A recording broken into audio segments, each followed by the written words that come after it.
I go to the door, and there's this Girl Scout, about this tall, selling cookies for the Girl Scouts. I mean, she gave me one of the finest sales presentations I've ever heard. Special deal, several flavors, Girl Scouts, best organization in the world, only $2. And with a big smile, she very politely asked me to buy. No problem. I wanted to buy. Big problem.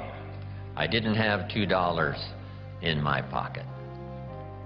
I'm a grown man. I live in America. I'm married with a family.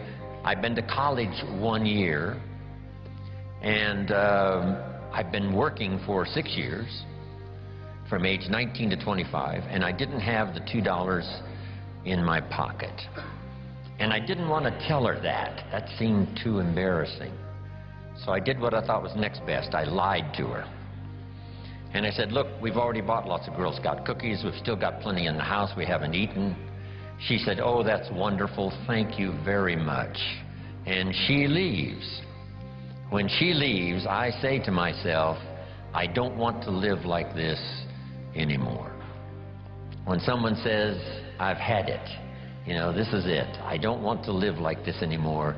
And then you begin a new search. So make this note now for the first of the notes we're going to share. If you start the search, the odds are excellent you will find good ideas. If you search, you will find. Finding is reserved for those that search. Ideas are not reserved for those that hope. They're not reserved for those that wish. They're not reserved for those who complain. You know, good ideas are reserved for those that search. So the first thing I want to do is congratulate all of you for being here, continuing your search, spending the money and spending the time to come and spend a few days and see if you can't, through the accumulation of hours and speakers that we have during this weekend, go home with a harvest of good ideas for your business, for your life, for your marriage, for your friendships, for your economic future, and, you know, for all of the rest. We've all heard the expression, nothing so powerful as an idea whose time has come. How very true. When an idea finally comes and the time is right, what can happen? So, ideas, when an idea and its time is ready, it can be incredible. But now here's the next part for your notes. Nothing so powerful as an idea that comes at the right time. And hopefully today for you and the rest of this series of good trainings, this would be a good time for you. Here's another note to make. No one person has all the answers. No one person has all the ideas. We need to gather ideas from a variety of voices and from a variety of experience, from social to personal to political to the management of time, the conservation of resources, you know, business, entrepreneur, career, all of that. Being a good parent, a good mother, being a good father, being a good friend, a business colleague. You got to have a whole variety of ideas. So this weekend, we're going to have a chance for that. You know, multiple speakers and a chance for multiple ideas to come your way. And here's what's next. I hope you buy the idea that from testimonials and personal experience, we have enough information to conclude that it's possible to design and live an extraordinary life. But here were the next instructions: to be fruitful. How fruitful, how productive should one be? And here's number one: to produce enough to survive. To produce enough to take care of yourself. And self-care is important. If you're flying on an airplane, the flight attendant says if for some reason we run out of oxygen, these oxygen masks will fall from the ceiling, and if you have children with you, quickly take care of them, then take care of yourself. No. No. No. They say what? Put your mask on first. Put your mask on first. See to your survival first. Then you'll be more capable of taking care of the survival of your children. Isn't that interesting?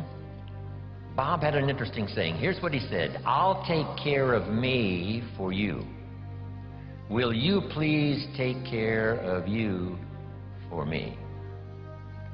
So the first challenge in life is to take care of yourself. It is to survive. So, to produce enough to survive, to take care of yourself. But now what's next? Well, all alone, it's a lonely life. So let's say the man now chooses a partner. Now he must figure out how to produce enough for himself and his spouse, his wife, his partner. Someone says, well, why do that? Why not just take care of yourself? And the answer is, it's a very small life. It's a very limited life. We wouldn't call it flourishing. We wouldn't call it abundant. Just taking care of yourself. That is the first rule, but that's only the beginning. So the man gets married. Now he must produce enough for himself and for his wife. Let us have children. That's a unique experience. So now if the man has a wife and now he has children, here's the challenge: to produce enough for himself and his family. Now make these notes. Ideas plus inspiration. That's the mixture that really turns things on, sends an entrepreneur program into high gear. Ideas plus inspiration. We need ideas for the goals and plans, and we need inspiration for the emotional vitality to put it to work, to make it grow, make it multiply. And here's what else I hope you'll find here. Guidelines for translating response into results. You've responded to the call. Come, search, look, listen, take notes, get it to take home with you. And I'm sure you're going to respond well to the, seasoned teaching and training that is going to be delivered here this weekend. But here's the key. Guidelines for translating response into results. Because results is the name of the game. There's no purpose in learning just for learning's sake. Wisdom and faith, as powerful as those components are, serve no useful purpose unless they are deposited. So make a note of the word, deposited. Wisdom and faith deposited into activity.